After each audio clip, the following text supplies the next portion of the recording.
ሁኔታ ያላቸውን ቦታ ያላቸውን ስልጣን በመጠቀም ዘመቱብኝ። በትምህርቱ ላይ ዘመቱ፣ ፐርሰናሊ በእኔ ላይ ማለት ነው። ግን አንድ የቤተ ክርስቲያን አገልጋይ በትምህርት ተጠቅመናል፣ እግዚአብሔር ካንተ ጋር እንዳለ እናውቃለን፣ ሰዎች ስምህን እንኳን በደም ሳያውቁ መልክህን እንኳን በደም ሳያውቁ ዝም ብለው እንደሚቃወሙ እናውቃለን።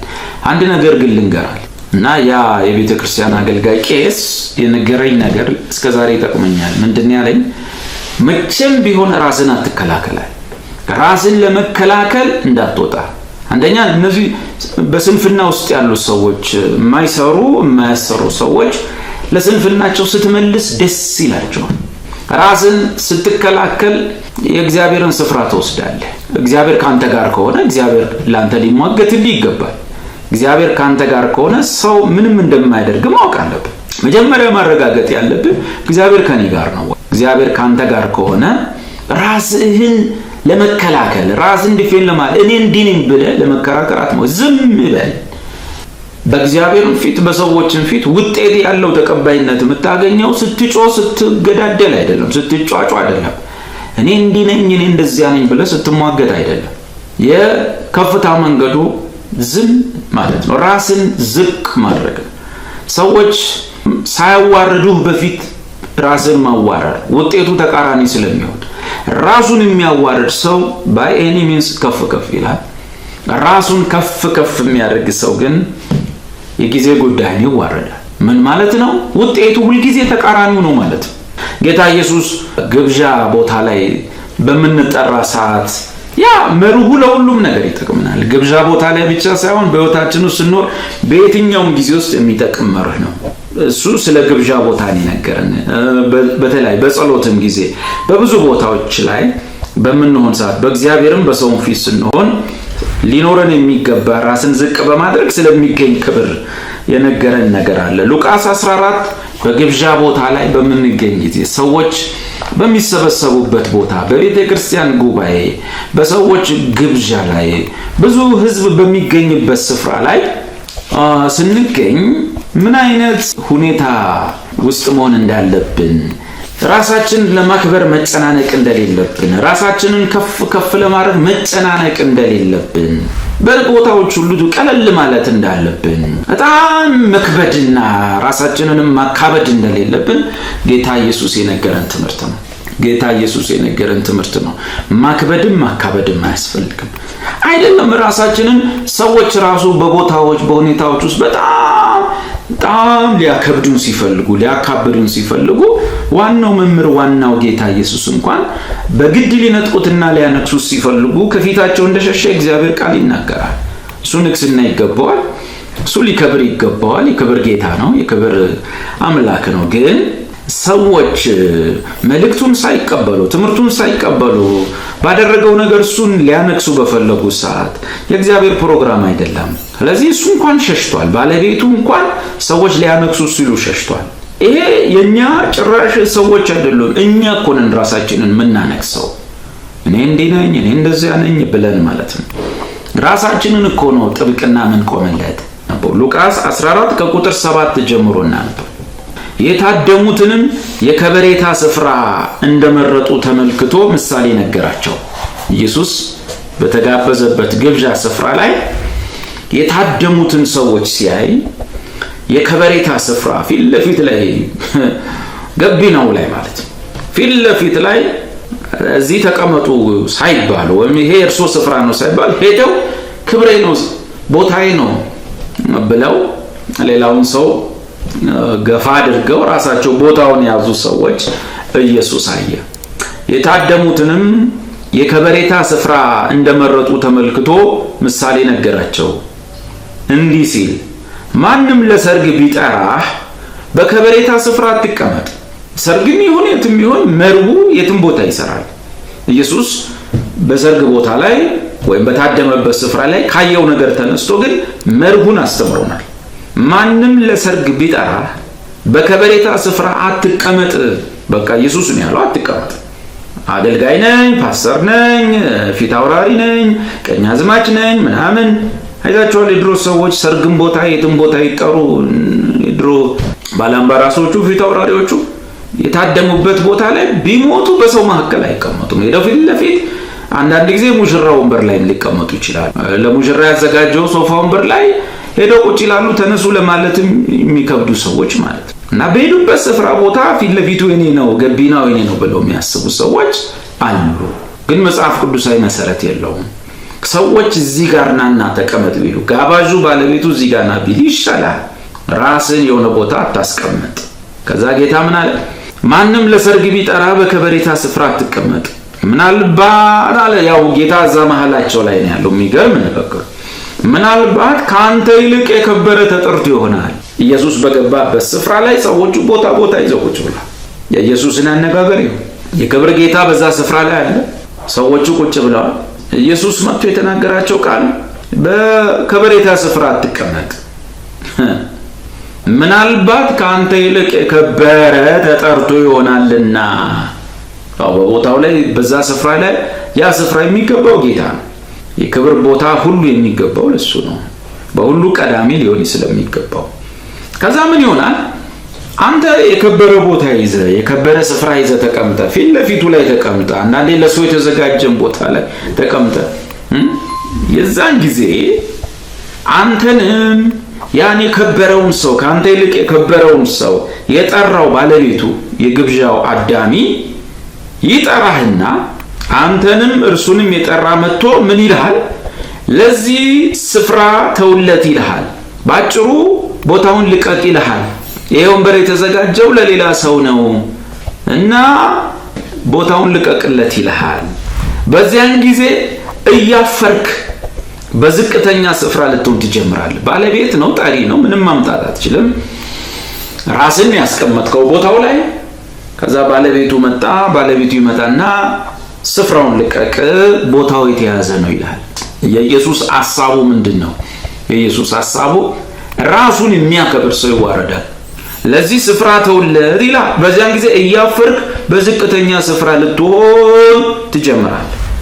ነገር ግን ከዚህ ሁሉ ውርደት ማለት ነው።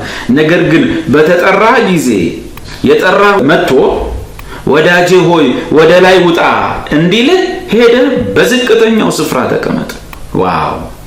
አየህ መጥቶ ይሄ ቦታ የሌላ ሰው ነው እባክህ ውረድልን ከሚል ይልቅ መጀመሪያውኑ አንተ ራስህ ወርደህ ብትቀመጥ ሰውየው መጥቶ ጋባዥ መጥቶ በሰዎች ሁሉ ፊት ሰው ሁሉ እየሰማ ወዳጄ ሆይ ወደ ላይ ውጣ እንዲል ሄደ በዝቅተኛው ስፍራ ተቀመጥ። ያን ጊዜ እሱ ከዚህ ቦታ ይሄ ከፍ ያለው ላንተ ነው የተዘጋጀው ወደዚህ ውጣልን ሲል ከፍ ሲያደርግ ማለት ነው። ያን ጊዜ ከአንተ ጋር በተቀመጡት ሁሉ ፊት ክብር ይሆንልሃል።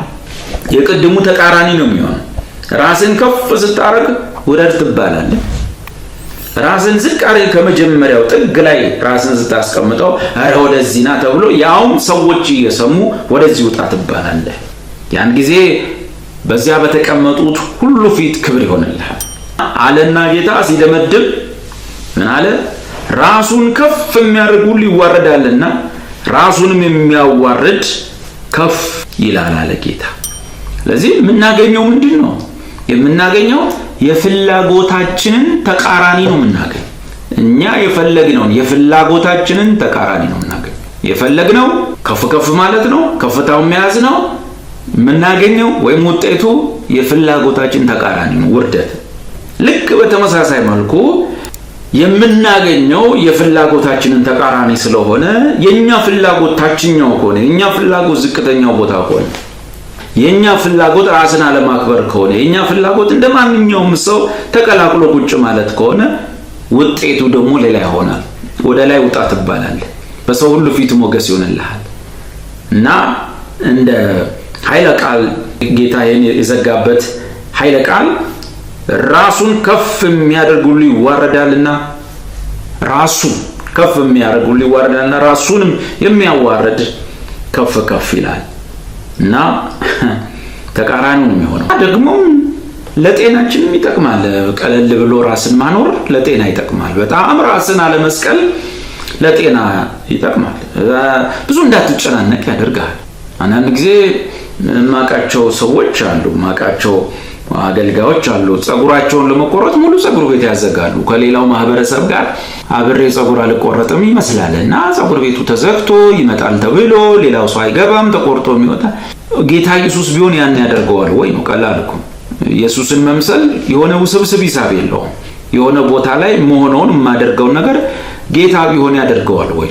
ሴተኛ ዳሪ ወይም በማህበረሰቡ የተነወረች ሴት የኢየሱስን እግር ይዛ እያለቀሰች እየሳመች ሽቶ እየቀባችው ስታለቅስ ኢየሱስ ይጅልኝ አላለ፣ አልተጸየፋት። ይሄን ያህል ኢየሱስ ራሱን ለማህበረሰቡ ተጋላጭ አድርጎ ነበር ማለት። ይሄን ያህል ለማህበረሰቡ ራሱን ተጋላጭ አድርጓል።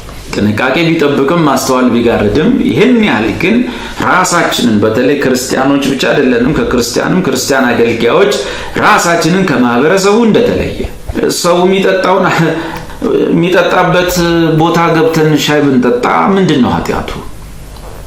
የግድኛ ትልልቅ ሆቴል ግቡ ተብሎ ተጽፎልናል ወይ? አንዳንድ ጊዜ ራሳችን ላይ ነው በስራ የምንጨምረው።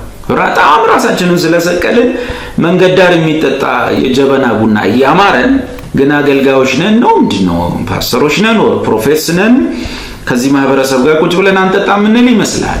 እያማረን እኮ አየህ፣ ራስን በጣም ስሰቅለው ራስ ላይ ነው ጭቆና የምታመጣው፣ ነፃነቱም ይገፈፈው። ኢየሱስን ሕፃናት ሁሉ ጸጉሩን ሰውነቱን እየዳበሱት እያለ እነ ጴጥሮስ እንደ ቦዲጋርድ አረጋቸው፣ ሊከለክሏቸው ፈለጉ አይደል? ጌታ ተዋቸው ነው ያለው። ጌታ ኢየሱስ ክርስቶስ ባስተማረን ትምህርት ውስጥ የምናገኘው ውጤት ሁሉ ጊዜ ተቃራኒውን ነው። ሰዎች ከሚያስቡት ሰዎች በተለያዩ የስነ ልቦና አማካሪዎች ሊሆን ይችላል፣ አነቃቂ ሰዎች ሊሆን ይችላል፣ የከፍታ መንገድ ተብሎ የሚነገራቸው ራስን የማክበር ራስን ከፍ የማድረግ ነገር በውጤቱ ተቃራኒው ነው የሚሆነው ማለት ነው። እንደ አገልጋዮች ራሳችንን ለማክበር የምንጨናነቅ ከሆነ ሰዎች በፊት ለፊታችን ያከበሩን ሊመስለን ይችላል፣ ግን በቤታቸው ሲሄዱ ሊንቁን ይችላሉ። ከሰዎች ክብርን በመፈለግ ከሰዎች አንቱታን በመፈለግ መሄድ ውጤቱ ተቃራኒ ነው። ለዚህ ጌታ ኢየሱስ በዚህኛው ንባብ ላይ የደመደመው ራሱን ከፍ የሚያደርግ ራሱን የሚለው ቃል ወሳኝ ነው። ያ ማለት የኛ ፍላጎት አይደለም ማለት ነው። ውጤቱ የሚሆነው ራስን ከፍ ማድረግ ማለት ወይ እግዚአብሔር አይደለም ወይ ሰዎች አይደሉም እውቅና የሰጡት ማለት ነው ለራሳችን። ኢየሱስ እሱ ምስክርነቱ እውነት ነው ስለራሱ ቢመሰክር፣ ግን ምን አለ በአንድ ቦታ ላይ እኔ ስለራሴ በመሰክር ምስክርነቴ እውነት አይደለም ማለት ከሸንጎ አንፃር ከአይሁድ ሸንጎ አንፃር የግድ ነው ሰዎች ናቸው ሊመሰክሩ የሚገባው ወይም ሌላ አካል ነው። ግን ከእግዚአብሔር አንፃር ኢየሱስ ስለራሱ ቢመሰክር ምስክሩ እውነት ነው። ያንንም ሁለቱንም ነገሮች ተናግሯል። ስለዚህ ወደኛ ስንመጣ የራሳችን ምስክሮች መሆን ጤናማ አያደርገንም። ውጤቱ ሁሉ ጊዜ ለመከበር መፈለግ፣ አንቱታን መፈለግ፣ ስፍራን መፈለግ፣ ከሰዎች በላይ ለመሆን ማሰብ ሁሉ ጊዜ በውጤቱ ያሰብነው አይመጣም ነው። ሰዎች ስላከበሩንም ሰዎች ከፍ ስላደረጉንም ልንደነቅም ልንደሰትም አግባብ አይደለም ማለት ነው። ሌላ ኢየሱስ ያስተማረን በሉቃስ 18 ላይ ደግሞ ያለውን ቃል ሄደን በጸሎት ጊዜ ስለሚኖረን ራስን ዝቅ የማድረግን ጉዳይ ኢየሱስ በጸሎት ጊዜ እንዴት መሆን እንዳለብን ሲያስተምረን ስለ ሁለት ሰዎች በጸሎት ጊዜ ራሱን ከፍ ስላደረገና ከእንደገና ደግሞ በጸሎት ጊዜ በእግዚአብሔር ፊት ራሱን ዝቅ ስላደረገው ሰው እና በእግዚአብሔር ፊት ማን ነው ተቀባይነት ያገኘው? ማን ነው በእግዚአብሔር ፊት ከፍ ያለው ጽድቅ የተቆጠረለት? ማን ነው ራሱን ለራሱ ውጤት ሰርቶ የራሱን ነገር ራሱ አርሞ ራሱ ውጤት ሰጥቶ እግዚአብሔር ፊት የቀረበ ሰው እና እግዚአብሔር ውጤት እንዲሰጠው ራሱን ግን ለራሱ ምንም ነኝ ዜሮ ነኝ ብሎ ያቀረበን ሰው ይናገራል ጌታ ሲያስተምር ስለ ከፍታና ዝቅታ። ሉቃስ ምዕራፍ 18 ከቁጥር 9 ጀምሮ ነው ንባቡ ያለው። ከዛ ምን አላቸው? ጻድቃን እንደሆኑ በራሳቸው ለሚታመኑ። አያችሁ፣ ሰው በየፈርጁ ሃይማኖተኛም በሃይማኖተኛው ራሱን ጻድቅ ሊያደርግ ያስባል። አዋቂውም በእውቀት ዘርፍ እኔ በላይ ነኝ ሊል ይፈልጋል። ሁሉም በየስፍራው የበላይ መሆን ይፈልጋል። እነዚህም በሃይማኖት ስፍራ ያሉ ሰዎች ናቸው። ግን ምን አሉ? ጻድቃን እንደሆኑ በራሳቸው ለሚታመኑና ይሄ ራሱን ከፍ የሚያደርግ ከነና በአሁኑ ንባብ ደግሞ ጻድቃን እንደሆኑ በራሳቸው ለሚታመኑ አያችሁ እግዚአብሔር ኤክስም ራይት አልሰጣቸውም። ራሳቸውን ግን ማርክ ሰጥተዋል። አርመው እኔ እንዲህ ነኝ ከሌ ግን እንደዚህ ነው ብለዋል። ይሄን ነው መጽሐፉ። ይሄ መንገዱ አይደለም። ፋይናሊ ላይ እግዚአብሔር ያከበረው ነው የሚከብረው፣ እግዚአብሔር ከፍ ያደረገው ነው ከፍ የሚለውና የእግዚአብሔር መንገድ የትኛው ነች? በየትኛው መንገድ ስንሄድ ነው እሱ የፈለገው ጋር መንደርሰው? እኛ የፈለግናት መንገድና እኛ የፈለግናት አካሄድ ውጤት የላትም። ስለዚህ ይሄ ራስን ማስደቅ፣ ለራስ ራይት መስጠት፣ ሌሎችን ደግሞ ኤክስ መስጠት አግባብ አይደለም። ጻድቃን እንደሆኑ በራሳቸው ለሚታመኑና ሌሎችንም ሁሉ በጣም ለሚንቁ ይህን ምሳሌ ነገራቸው። የራስን ማስደቅ፣ ራስን ከፍ ማድረግ፣ ሌላው መናቅ የዚህም ምልክት ነው። እንዲህ ሲል ሁለት ሰዎች ሊጸልዩ ወደ መቅደስ ወጡ። አንዱ ፈሪሳዊ የሃይማኖት ሰው ነው፣ ሕግን በመጠበቅ ያደገ። ሁለተኛውም ቀራጭ ኃጢአተኛ ተብሎ የሚመደበው ክፍል ነው። ከቄሳር መንግስት ጋር ወግኖ የእግዚአብሔርን ሕዝብ ቀረጥ የሚሰበስብ እንደ ባንዳ የሚቆጠር ነው ቀራጭ። ፈሪሳዊው ቆሞ በልቡ ሲጸልይ እግዚአብሔር ሆይ እንደ ሌላ ሰው ሁሉ አያችሁ፣ ራሱን ከፍ የሚያደርግ ሰው ሁሉ ጊዜ ሌሎችን የበታች ለማድረግ ራሱን ነው የሚሰጠው። እኔ እንደ ሌሎች አይደለም፣ ራሱን ማርክ የሰጠው ለሌሎችም ሌላ ነው የሰጠው። እግዚአብሔር ግን ማንን ነው ከፍ የሚያደርገው? ፈሪሳዊ ቆሞ በልቡ ይህን ሲጸልይ እግዚአብሔር ሆይ እንደ ሌላ ሰው ሁሉ ቀማኞችና አመፀኞች አመንዝሮችም ወይም እንደዚህ ቀራጭ ስላለው እንኳን አመሰግናለሁ ማለት በእግዚአብሔር ፊት ሰው ቀርቦ ስለራሱ ጉርለት ስለራሱ የሚያስፈልገውን ነገር ይጠይቅ። ለእግዚአብሔር ስለ ሰዎች ለምንድን ነው ይነግረው? ለእግዚአብሔር ስለ ሰዎች ድካም መንገር ለምን አስፈልገው? ሎክ ይሄ ለሌላ ነገር አይደለም። የሰዎቹን ኃጢአት ለመናገር ብቻ አይደለም። ሰዎቹን ለማጣጣል ብቻ አይደለም። ራስን ከፍ ለማድረግ ነው፣ ራስን ለማጽደቅ። ስለ ሌሎች ያወራል እግዚአብሔር ፊት ሆኖ ማለት ነው። ቀማኞችና አመፀኞች አመንዝሮችም እንደዚህ ቀራጭ ስላሉ እንኳን አመሰግናለሁ ብሎ ስለ ሰውየው እዛ ጋር ስለሚጸልየው ሰው ያወራል። በየሳምንቱ 2 ጊዜ ጦማለሁ፣ ከማገኘው ሁሉ አስራት አወጣለሁ አለ። ቀራጩ ግን በሩቅ ቆሞ አይኖቹን ወደ ሰማይ ሊያነሳ እንኳን አልወደደም። ነገር ግን አምላክ ሆይ እኔን ኃጢአተኛውን ማረኝ እያለ ደረቱን ይደቃ ነበር። ራሱን በእግዚአብሔር ፊት አዋረደ። እግዚአብሔር ሆይ ራሴን ሳይ ለራሴ የሰጠሁት ዋጋ ይሄ ነው፣ ራሴን ዝቅ አድርጌያለሁ ነው። ነገር ግን አምላክ ሆይ እኔን ኃጢአተኛውን ማረኝ እያለ ደረቱን ይደቃ ነበር። ከዛስ ውጤቱ ምን ሆነ? ውጤቱ እላችኋለሁ ከዚያ ይልቅ ከፈሪሳዊው ይልቅ ይህ ወይም ቀራጩ ኃጢአተኛ የተባለው እንዲና እንዲህ ማያደርገው አስራቱን ማያወጣው ጋላይ እንደተጻፈ በየሳምንት 2 ጊዜ ማይጦመው አስራቱን የማይወጣው ይሄ ቀራጭ በእግዚአብሔር ፊት ምን ሆነ መሰላችሁ? እላችኋለሁ ከዚያ ይልቅ ከፈሪሳዊው ማለት ይህ ወይም ቀራጩ ጻድቅ ሆኖ ወደ ቤቱ ተመለሰ። ከዛ ኢየሱስ አሁንም የደመደመበትን አይለቃል።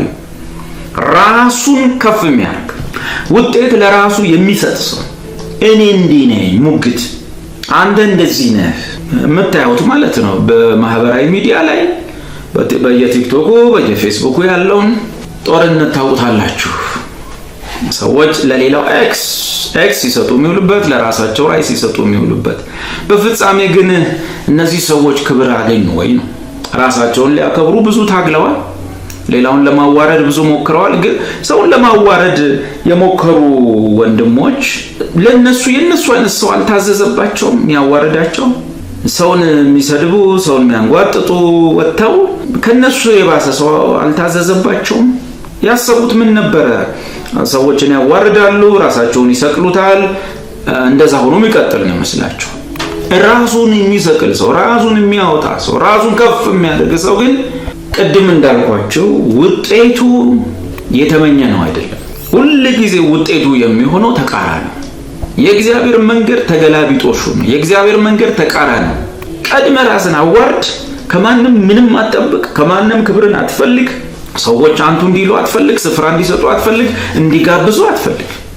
ዋረን ወርስቢ የመጽሐፍ ቅዱስ አዋቂ ነው፣ ስኮላር። የገላትያ መልእክትን ማብራሪያውን ሲጽፍ ወይም ሲያብራራ መግቢያው ላይ ተናገረው ቃል አለ። የገላትያ መልእክት እንደምታውቁት ሰው በእግዚአብሔር ፊት በመልካም ስራው አይጸድቅም፣ በእምነቱ ነው የሚጸድቀው። ግን ብዙ አገልጋዮች ይህን ነገር ካስተማረ ወይም ካብራራ ወይም የገላትያን ማጥኛ መጽሐፍ በግልጽ ካብራራው ብዙ ቦታ ተቃውሞ ሊገጥመው ይችላል። ጳውሎስ እንደገጠመው፣ ጌታ ኢየሱስ እንደገጠመው ኃጢአተኛና ቀራጭ የሚከተለውን ኢየሱስን እንደተቃወሙት አንተንም ይቃወሙሃል። ዛሬም በፕሮቴስታንቱ ዓለም በመልካም ስራቸው እንደሚድኑ የሚያስቡ ሰዎች ይቃወሙሃል። ስለዚህ እኚህ ሰው ምን አሉ? ይህን የገላትያ መልእክት ማብራሪያ ስጽፍ ምናልባት ብዙ አብያተ ክርስቲያናት ውስጥ መጋበዜን አቆም ይሆናል፣ አይጋብዙኝም፣ ፕሮግራማቸው ላይ እንደማይጋብዙኝ አውቃለሁ። ግን ጳውሎስ ምን አለ? ሰውን ወይንስ እግዚአብሔር እንደስላሰኝ ክብርን ምንፈልግ ከሆነ ከሰዎች አንቱታን፣ ክብርን አለመነካትን፣ ራስን ከፍ ከፍ በማድረግ የውርደትን መንገድ የዝቅታን መንገድ እማንመርጥ ከሆነ አማኙ መንፈስ ቅዱስ ልቡ አለ፣ በውስጡ አለ፣ ያያል፣ ይለያል፣ ይዳኛል። ማን ራሱን ከፍ በማድረግ ተጠንቅቆ እንደሚኖር ሰው ያውቃል። በየቤቱ ግን ሰው ዝቅ ያደርጋል ማለት። ስለዚህ በዮሐንስ ወንጌል ምዕራፍ 9 ላይ ያለውን አይነ ስውር ጌታ ኢየሱስ ከፈወሰው በኋላ ቤተሰቦቹ ሲጠየቁ ለምንድነው ኢየሱስ ነው መሲህ ነው እሱን የፈወሰው ለምን አይለው? መጽሐፉ እንደሚለው ከሙክራብ እንዳያስወጧቸው ፈሩ። ለምን ሲባል እዛው ጋር ምን ይላል? ከእግዚአብሔር ክብር ይልቅ የሰዎችን ክብር ፈልገዋልና። ሰዎች የእግዚአብሔርን ክብር የማይፈልጉበት ከሰዎች ክብር የሚፈልጉበት መንገድ ምንድነው ሲባል የክብር ፍላጎት፣ የአንቱታ ፍላጎት፣ የኔነት ፍላጎት ነው። ውስጡ ይሄ ነው ያለው። ስለዚህ ለእውነት መቁረጥ፣ ከእውነት ጋር ዋጋ መክፈል አይፈልጉም። ተጠንቅቀው በዘዴ ነው የሚኖሩት። በውጤቱ ግን ምንድነው የሚሆነው? አማኙ መንፈስ ቅዱስ በውስጡ አለና ምንም ራስን ከፍ አድርገው አክብረው የተከበርኩ ሰው ነኝ ብትልም መንፈስ ቅዱስ በውስጣቸው የሚመሰክርላቸው ነገር አለ። በዛ ይገመግማሉ ማለት። በግምገማው ውጤቱ ደስ አይልም። ሁሉም በየሰፈሩ ሁሉም በየቤቱ ይገመግማል። ራስን ከፍ ማድረግ የክርስትና መንገድ አይደለም። ራስን ከፍ በማድረግ ለማቆየት መጨናነቅ የክርስትና መንገድ አይደለም። እሱ ብቻ ከፍ ይበል፣ እኛ ዝቅ። እሱ ብቻ ነው 24 ሰዓት 365 ቀን ክብር የሚገባው፣ ትልቅነት የሚገባው። እኛ ስፍራችን ላይ እግዚአብሔር ካወቀን፣ እግዚአብሔር ካከበረን በቂ ነው። በቃ የኛ መንገድ ውጤቱ እኛ ያሰብነውን ስለማያመጣ ኢየሱስ ምን ብሎ ነው የዘጋው? ራሱን ለራስ ማርክ መስጠት። ራሱን ከፍ የሚያደርግ ሁሉ ይዋረዳልና።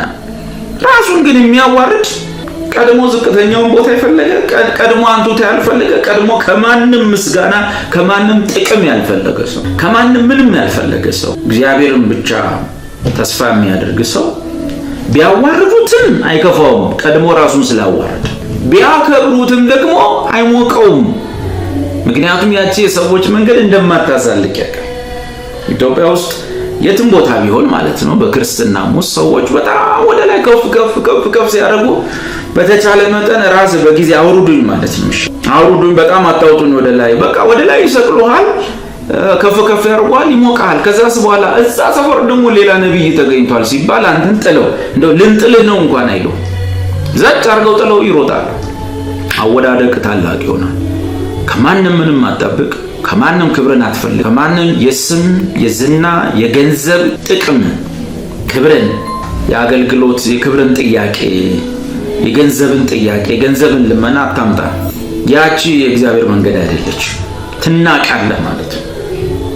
ትናቃል። ቀድመ ራስን ናቀው፣ ማንም አይነቅም። ቀድመ ራስን ዝቅ አድርገው፣ እግዚአብሔር ያከብርሃል። በአንደኛ ጴጥሮስ 5 ከቁጥር 5 ጀምሮ በቤተ ክርስቲያን ውስጥ ላሉ ወጣቶች እቺን የትህትና መንገድ ያስተምራል። አንደኛ ጴጥሮስ 5 ከ5 እስከ 6 እንደዚህ ይላቸዋል። ያው ለጎበዛዝት ነው። ጎበዝ እንግዲህ ጉልበት አለው፣ ጤና አለው፣ ሁሉን ማድረግ ይችላል። በቤተ ክርስቲያን ውስጥ ግን ሲኖር ሽማግሌዎች አሉ። ስለዚህ ቤተ ክርስቲያን ውስጥ መንፈስ ቅዱስ ለመንጋው የሾማቸው ጳጳሳት ወይም በአማርኛ ሽማግሌዎች አሉ። እኛ ጎበዛዝት የምንባለው ወይም ጎበዞች የሚባሉ ጎልማሶች ብርቱ የሆኑት በአቅማቸው፣ በገንዘባቸው፣ በእውቀታቸው፣ በጤና ብርቱ የሆኑ ሰዎች በቤተ ክርስቲያን በማህበር ሲኖር ያለው የኑሮ መንገድ የዝቅታ መንገድ፣ የትህትና መንገድ፣ ማንንም ያለመናቅ መንገድ እንደሆነ ነገረን። እንዲሁም ጎበዞች ሆይ ለሽማግሌዎች ተገዙ፣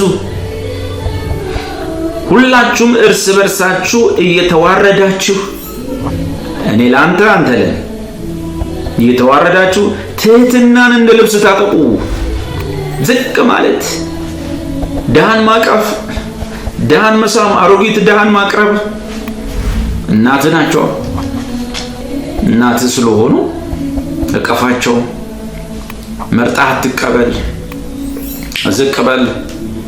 ሕፃናት ሰንበት ትምህርት ቤት ውስጥ ገብተህ ቁጭ በል፣ ያቸው ቃኛቸው። ሽማግሌዎች አሉ፣ ኮታቸው ላያቸው ላይ ነትቧል አልነተበም፣ እሱን ቼክ አድርግ። ኮት ሊቀየርላቸው የሚያስፈልጉ ቸርች የሚመጡ ሰዎች አሉ። የመረጠን ሰላም የምንላቸው ሰዎች እንዳይኖሩ መጠንቀቅ አለብን።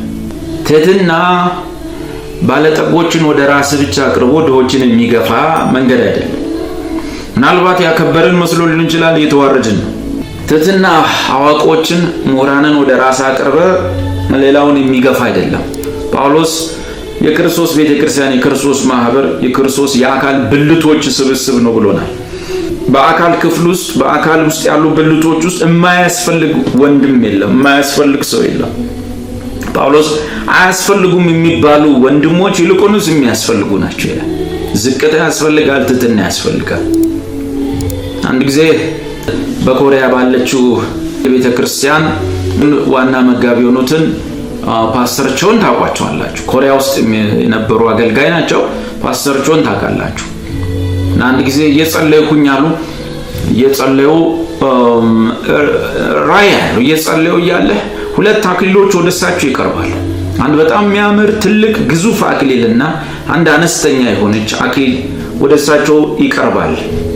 እና እሳቸው ያው በኮሪያ ባለው ቤተክርስቲያን ዋና መጋቢ ወይም ዋና ፓስተር ስለሆኑ በቃ የትልቁ አክሊል የኔ ነው ማለት ነው፣ እቺ ደግሞ ትንሿ አክሊል የምክትሉ ነው ማለት ነው።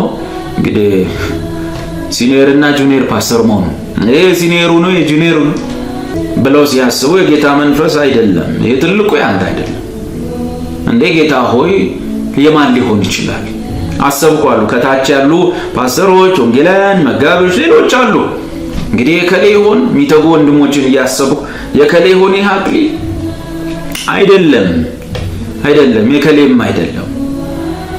እና እቺ ትንሿ አክሊል ማን ነች? እቺ ትንሿ አክሊል ያንተ ናት። እቺ ትንሿ የኔ ሆና ይሄ ትልቁ የማን ሊሆን ይችላል?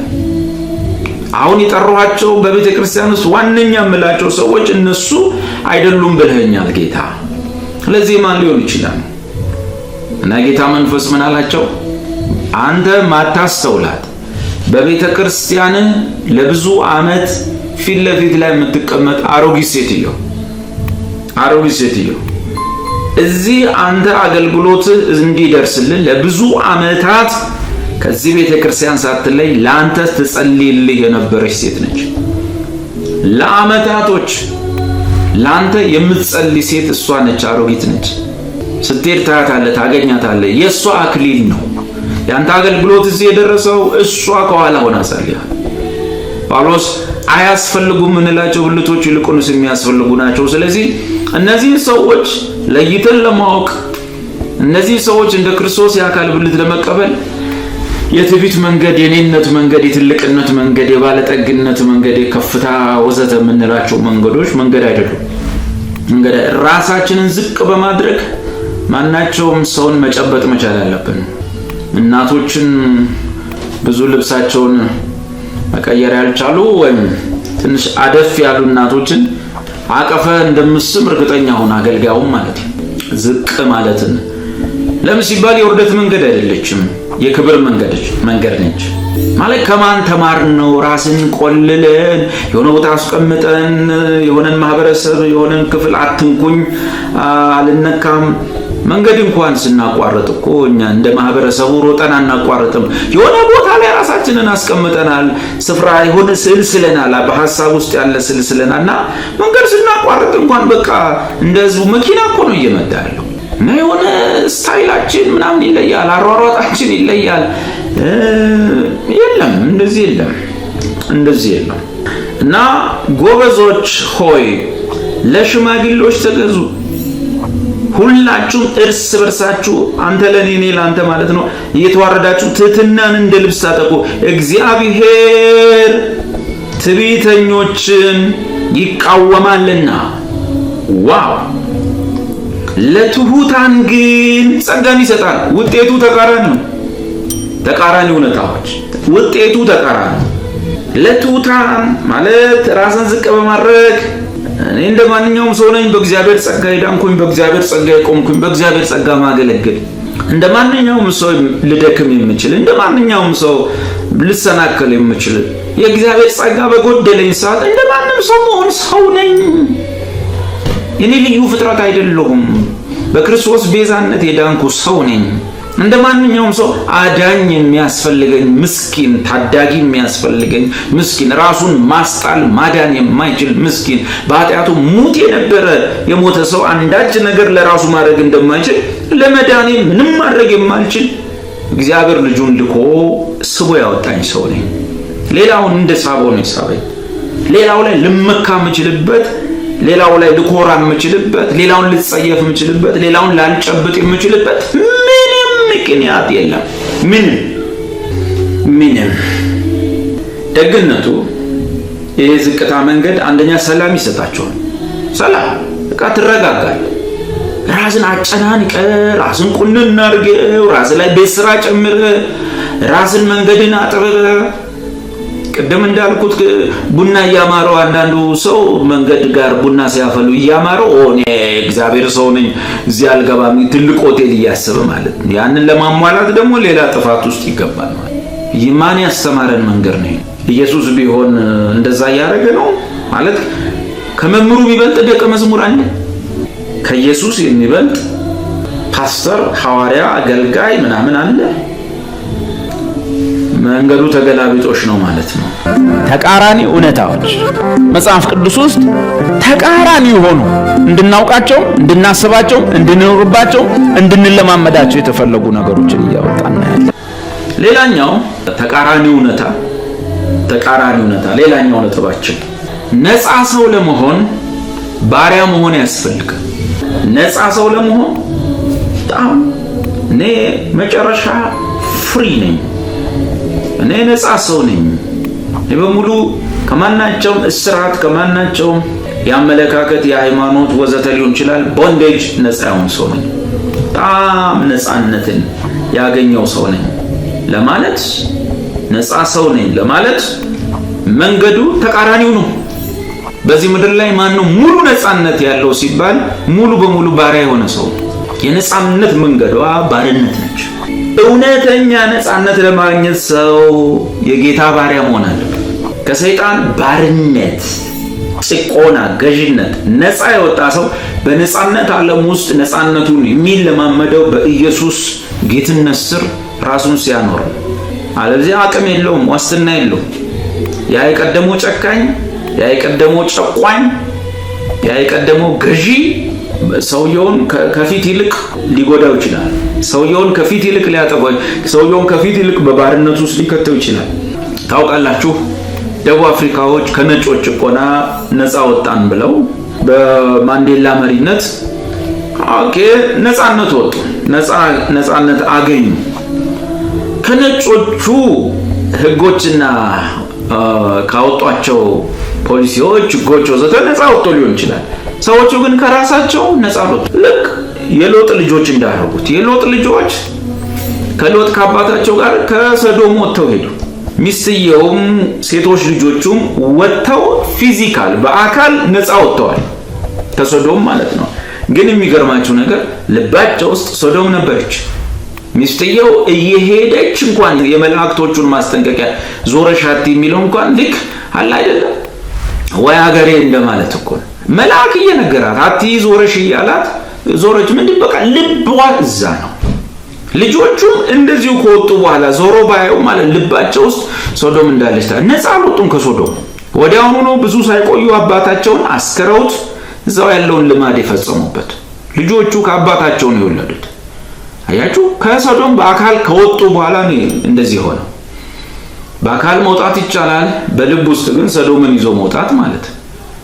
እስራኤል ከግብጽ ነፃ ወጡ አይደለም እንለው፣ በረሃ ውስጥ ግን ለምን አለቁ? ከግብጽ በአካል ነፃ ያወጡ እንጂ ልባቸው ግብጽ ውስጥ ነው ያለው። ግብጽ ውስጥ ዱባ አለ፣ በጤ አለ፣ ነጭ ሽንኩርት አለ። እዚህ በረሃ ውስጥ ልናልቅ ነው፣ ለምን ከግብጽ ወጣን? ግብጽ እናት ሀገሬ እንደማለት። ስለዚህ ሰዎች ነፃ አልወጡም ማለት ነው። ፊዚካሊ ከሆነ ቦታ መቀየር ማለት ነፃ መውጣት ማለት አይደለም። እና አንድ ሰው ሙሉ በሙሉ ነፃ የሚወጣው እንዴት ነው? አንድ ሰው ሙሉ በሙሉ እኔ እኮ በነፃነት የምኖር ነኝ የሚለው ምንድን ነው? አያችሁ፣ ሰዎች ካሉበት ባርነት በባርነት ውስጥ ሳሉ የብዙ ነገሮች መብት ያጣሉ፣ የብዙ ነገሮች ተጠቃሚነት ያጣሉ። ፕሪቪሌጁ አይኖራቸውም፣ ተጠቃሚ አይሆኑም።